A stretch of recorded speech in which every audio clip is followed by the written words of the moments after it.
आज मैंने एक वीडियो बनाई है गायत्री मंत्र अनुष्ठान के ऊपर कि नवरात्रि में गायत्री मंत्र का अनुष्ठान अवश्य करें। जो अनुष्ठान नहीं कर सकते हैं, जिन्होंने शुरुआत भी नहीं की है गायत्री मंत्र की, वो गायत्री मंत्र की शुरुआत कर सकते हैं। तो गायत्री मंत्र की महिमा नवरात्रि में क्यों है? देखिए, गायत्री मंत्र की महिमा तो हमेशा ही होती है, हर दिन होती है, हर पल होती है। आप गायत्री मंत्र का जप करोगे तब ये बात जानोगे। लेकिन नवरात्रि में अनुष्ठान की बात क्यों होती है?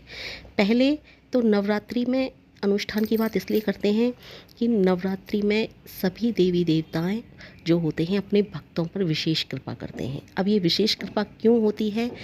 तो ये कहते हैं कि देवी देवताओं की शक्तियाँ भी नवरात्रि में चरम पर होती हैं और वो अपने भक्तों की सभी इच्छाओं को नवरात्रि में अवश्य पूर्ण करते हैं। दूसरी बात, जब हम 27 माला का अनुष्ठान करते हैं 9 दिन तक, तो इसमें ही हमारे 24,000 जो मंत्रों का जो होता है वो हो जाता है, गायत्री मंत्र की गिनती पूर्ण हो जाती है। तो किन्हीं और 9 दिन को ना लेकर के हम नवरात्रि के ही 9 दिनों को ले लेते हैं। दूसरी बात ये है कि किन्हीं और 9 दिनों में हम जब गायत्री मंत्र के अनुष्ठान की बात सोचते हैं तो उसमें हम थोड़ा आलस भी कर जाते हैं। सोचते हैं 9 दिन तक 27 माला कर रहे हैं, करने वाले करते हैं, लेकिन बहुत से लोगों के बीच में टूट जाते हैं। वो क्यों टूट जाते हैं? क्योंकि नवरात्रि में बहुत से लोग बड़े हिसाब से चलते हैं, यानी कि सात्विक भोजन रखते हैं, प्याज लहसुन का प्रयोग नहीं करते हैं। लेकिन जो व्यक्ति कर रहा है अनुष्ठान, वो तो अपने को अपने हिसाब से चला लेगा, प्याज लहसुन का प्रयोग नहीं करेगा। लेकिन उसके घर में कुछ रिश्तेदार आ जाते हैं या फिर कोई आ जाता है तो उसे कई बार पनीर की प्याज की सब्ज़ी बनानी पड़ती है, लहसुन का प्रयोग करना पड़ता है। बहुत से रिश्तेदार प्याज लहसुन के बिना रोटी नहीं खाते हैं और फिर उनको उनके अनुष्ठान के बीच में भी थोड़ी सी बाधा पड़ जाती है। लेकिन नवरात्रि में क्या प्रचलन है? नवरात्रि में जिसके यहाँ पर जिसने पहली बार ही देवी माँ की जो पूजा होती है वो कर ली, जिसने एक दिन जहाँ पर भी की है वहीं पर उनके 9 दिन तक धूप बत्ती होती है। कहते हैं नहीं तो माँ एक पैर पर खड़ी हो जाती हैं। ये मतलब लोगों का कहना है, मेरी ऐसी सोच नहीं है। लेकिन जिन लोगों की सोच है उनके आधार पर भी मैं बता रही हूँ। उनके यहाँ फिर कोई आता जाता नहीं है 9 दिन तक, इसलिए उनका 9 दिन तक ये अनुष्ठान पूर्ण हो जाता है बिना किसी दुविधा के।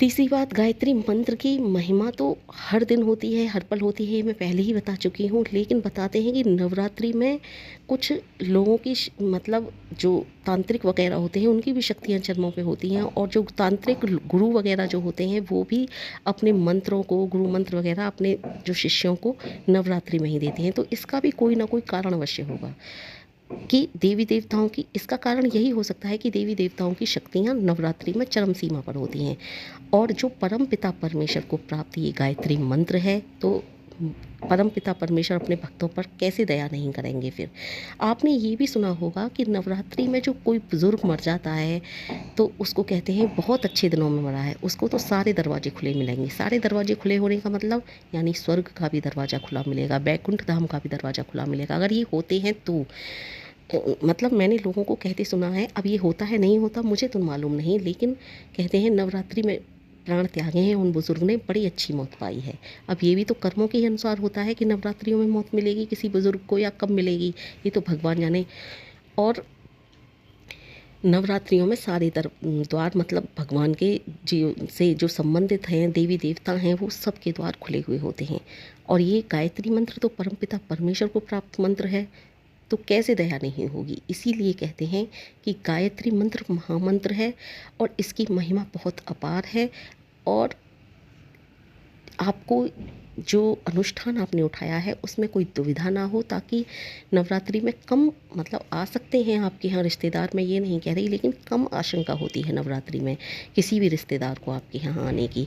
इसलिए आपका बिना किसी दुविधा के, बिना किसी अड़चन के, बिना किसी परेशानी के गायत्री मंत्र के अनुष्ठान पूर्ण हो सकते हैं।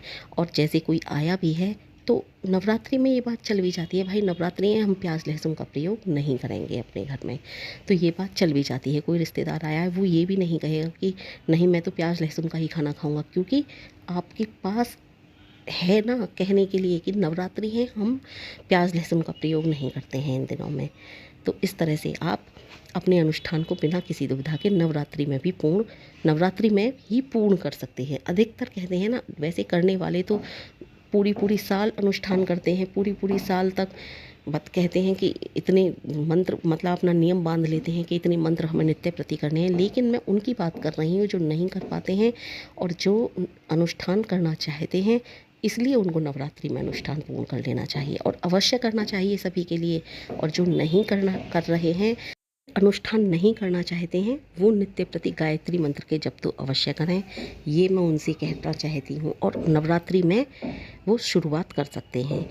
एक नवरात्रि में गायत्री मंत्र के जप की महिमा इसलिए भी है कि देखिए, जब सभी देवी देवताओं की शक्तियाँ बढ़ती हैं, सभी देवी देवता अपने भक्तों पर हर तरह से दया करते हैं, तो गायत्री मंत्र की भी शक्ति कई गुना बढ़ जाती है। जैसे कि हम नित्य प्रति गायत्री मंत्र के जप करते हैं तो हमें फल तो प्राप्त होता है, अवश्य फल प्राप्त होता है, लेकिन नवरात्रि में जो गायत्री मंत्र के जप करते हैं उसमें एक विशेष फल प्राप्त होता है। विशेष फल क्यों प्राप्त होता है? क्योंकि सभी की अपनी अपनी शक्तियाँ परम जो चरम होता है ना, उस पर होती हैं।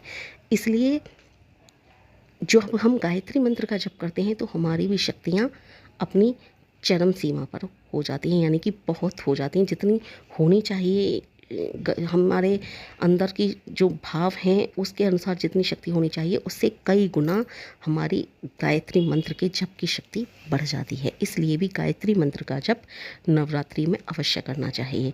नित्य प्रति करना चाहिए गायत्री मंत्र का जप, लेकिन जो अनुष्ठान कर रहे हैं और नित्य प्रति नहीं कर पाते हैं, उनको नवरात्रि में अनुष्ठान भी अवश्य करना चाहिए।